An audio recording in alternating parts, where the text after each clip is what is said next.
Good morning. Good morning. How are you? Good. Excited to pop in with you today. Yes, great, great. So let me just get into the group. Let's see what's happening. Here we go. Great, perfect. Okay, so welcome everybody to Release Trapped Emotions Live. So sorry, I've got something in my eye. As now everybody's familiar with, mostly all Mondays, unless I'm traveling or have an event or something, I am here to really kind of open up the space for people to really understand what's possible when we do this work. I am here release the trapped emotions in the subconscious, kind of open up the space for people to really. There we go. I thought I heard my my back. Anyway, everything's cool.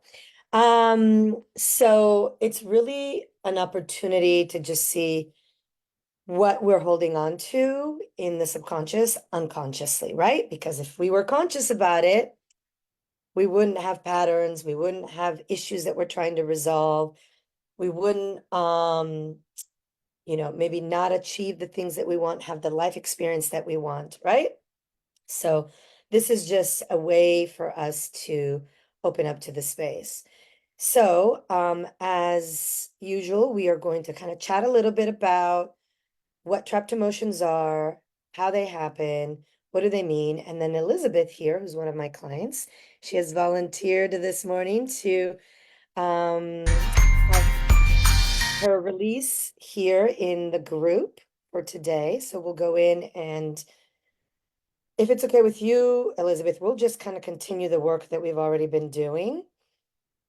Unless you have something else that you want specifically to release on today. No, that sounds perfect.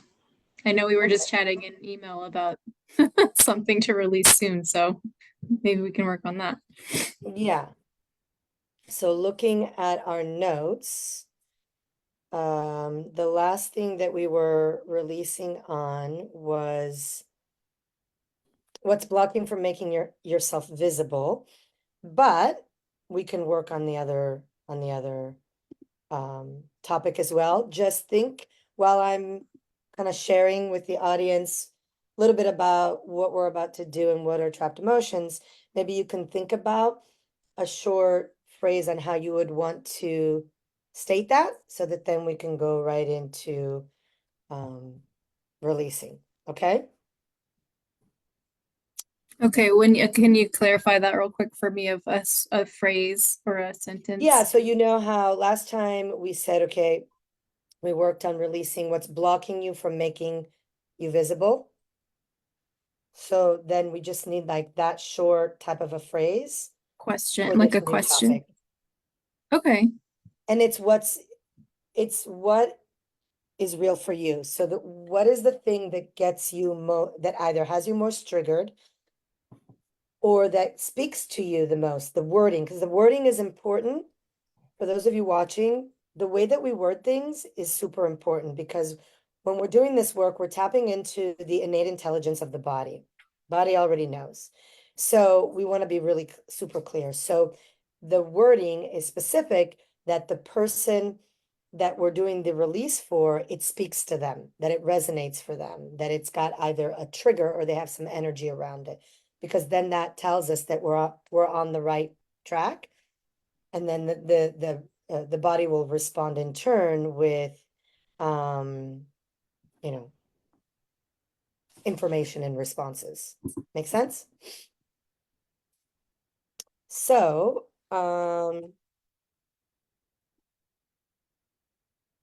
what are trapped emotions? So trapped emotions are an experience that we've had in the past that was negative, traumatic, shocking.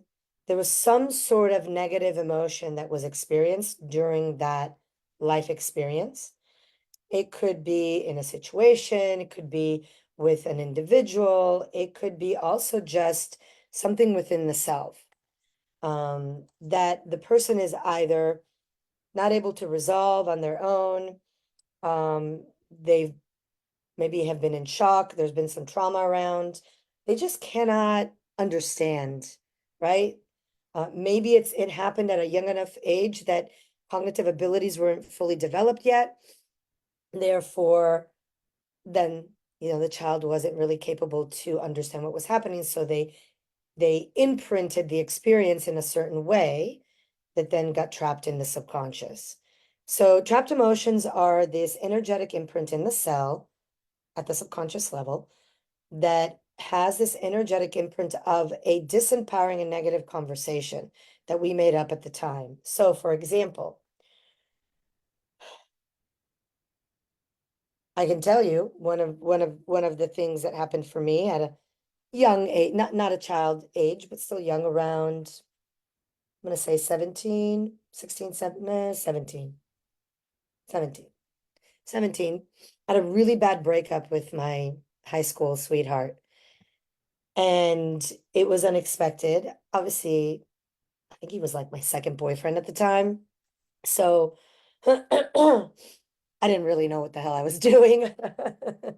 And I'm Italian. So Italians have a very great way to hold grudges. So I was one of those people. Anyway, he broke up with me because of that. I didn't know at the time, but it was a really hard breakup. And so I remember, obviously years later, I figured this out, not in the moment, but I remember imprinting a conversation in my subconscious. Well, I thought about it and then it was imprinted because the experience was so intense and so dense of emotion that I imprinted this conversation. And the conversation was because I had been behaving in a certain way. So I was holding these grudges constantly, and I was, in the non-speaking when I was upset with him, things like that. I remember thinking something to the effect like, okay, I'm never going to do this again. Like, I am so overly going to share. I'm overly going to communicate. I'm never going to do this again. Right. And so that's what I ended up unconsciously stepping into, was a pattern of the total opposite, right? Which also wasn't healthy. So, and I had to work through that and really come to later on when I was doing my own introspective work, realizing what I had done at that age and at that experience, during that experience, and then had to obviously dismantle it and then reconstruct a more empowering way to be with men, to be in relationship, so that it wasn't either of the extremes, right? Because either of the extremes didn't work for me. So that's just a really simple example from my own personal experience. But sometimes we can have trapped emotions for something that's really not that big of a deal, right? And so we might think like, oh, well, why did that happen? It's like, we really don't know. We really don't know why. We just know that sometimes the energy doesn't complete its travel through the body. So it's supposed to come in and go out. Sometimes it comes in and then it gets trapped somewhere along the meridian system. Now, this is also why sometimes people have inexplicable issues in their body that modern medicine, nobody can figure out. And a lot of times it is because it's just a low hanging energy that's just stuck in the body. That's just the body is responding, is manifesting it in back pain, stomach pain, whatever that might be, right? Headaches, migraines, right? So the energy, as it gets stuck in the body, it's just sitting there. It's just weighing on our energetic frequency, on our energetic vibration. So I'm gonna share in a little bit, when we do the release for Elizabeth, a chart of emotions. You'll see some of the charts. You'll see some of the corresponding body parts that those energies are tied to. And that's usually where they can get held. Now, it's not always 100%. Sometimes they get held in other places, but those are the most common places. So why do we do this, right? Why do we trap these emotions? It's really about the capacity of the body to process information. And so when maybe we're at a point in our life that we're tapped out, maybe the experience is too much, maybe it's just part of our learning journey, right? Sometimes we experience things in our life because we're meant to learn something from it. We're meant to use that learning to then grow, evolve, and expand. So we don't necessarily know why. We just know that the body, the conscious mind, is not capable to hold on to all of the information that we process on a regular basis. It only really holds on to about 10%.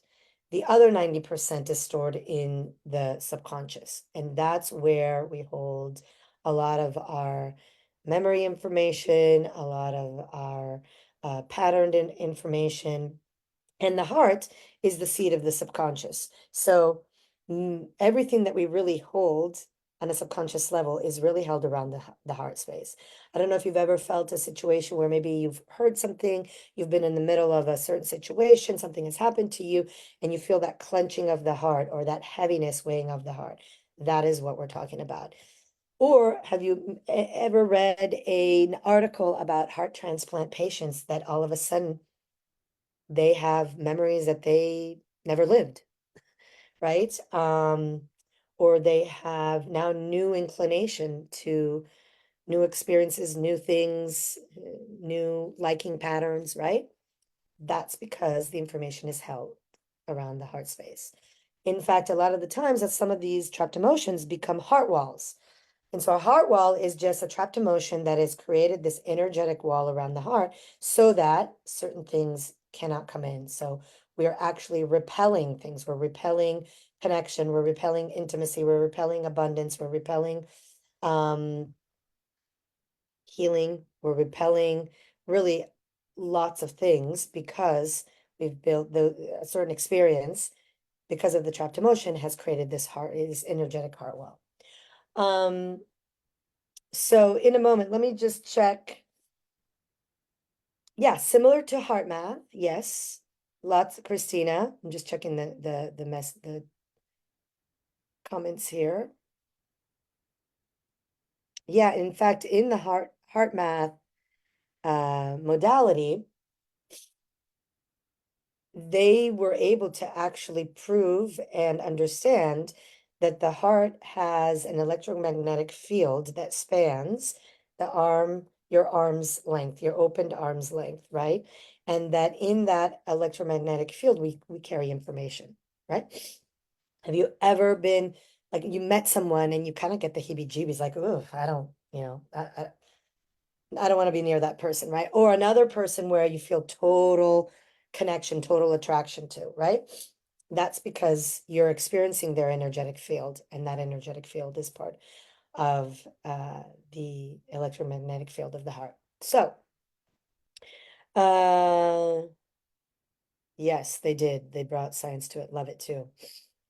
So, in a moment, whoops, here we go. We're going to kind of start this release. If you have any questions, you can put it in the chat. If you have any questions about, how do we release them? Why? Maybe any questions around your specific challenge. But usually the way that we release it is we look at a specific challenge, something that we really want to get underneath.